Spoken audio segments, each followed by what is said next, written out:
एक राजा के पास एक बकरी थी। राजा कहता था इस बकरी को जो तृप्त कर दे उसे 1000 रुपए इनाम। बड़े बड़े लोग आए, दिन भर बकरी को चराते, खूब चराते, शाम को लाते। राजा कहता मैं परीक्षा करूंगा, हरे पत्तों की एक डाली दिखाता वो राजा बकरी को। तो बकरी की तो आदत है, चाहे जितना पेट भरा हो, हरी हरी पत्ती दिखी तो मुंह मारने की आदत। ऐसे जो करे, राजा कहता देखो रह गई भूखी, कोई तृप्त नहीं कर सका। एक महात्मा किसी के यहां ठहरे हुए तो उन्हें पता लगा, बोले सवेरे मैं जाऊंगा। राजा ने बड़ा स्वागत किया।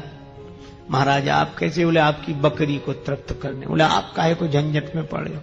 महात्मा बोले हमारे अलावा कोई कर भी नहीं सकेगा, तुम दो बकरी हमको दे। ले गए महात्मा, एक हरे पत्ते की डाली ले गए। वो राजा वही दिखाता था और बकरी को तो आदत थी। साथ में एक छड़ी ले गए, डंडा, और दिन भर अभ्यास कराया। ऐसे पत्ते की डाली दिखाते, बकरी उधर मुंह मारती तो एक डंडा, फिर इधर करे वो तो उधर से दूसरा डंडा। दिन भर अभ्यास कराया। बेचारी का पेट तो पिचक गया, मुंह फूल गया पिटते पिटते। शाम को ले आए, राजा साहब आपकी बकरी तृप्त है। राजा ने जो बकरी की हालत देखी, बोले आप परीक्षा कर लो। और जैसे ही हरे पत्ते की डाली राजा ने दिखाई, महात्मा सामने ही खड़े थे डंडा लिए, दिन भर का अभ्यास। अब राजा वो दिखावे तो उधर मुंह कर ले, उधर मुंह कर ले। बोले इनाम मिले। राजा ने कहा कि इनाम तो मिलेगी, पर किया क्या? अरे बोले इसको दिन भर चराते तो भी तृप्त नहीं होती, इस हरी पत्ती से इसको हटाना था, इसके लिए इसका उपयोग किया। यह कहानी है, कोई घटना घटी हो ऐसी बात नहीं। परमात्मा ही राजा है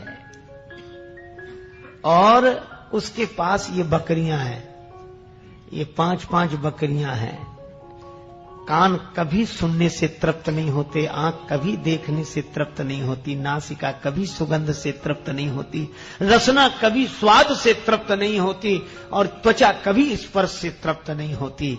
फिर का राजा रूपी परमात्मा ने ये 5 ज्ञानेंद्रियां जो दी हैं, ये बकरियां हैं जो शब्द रूप रस गंध स्पर्श के विषयों से तृप्त नहीं होती।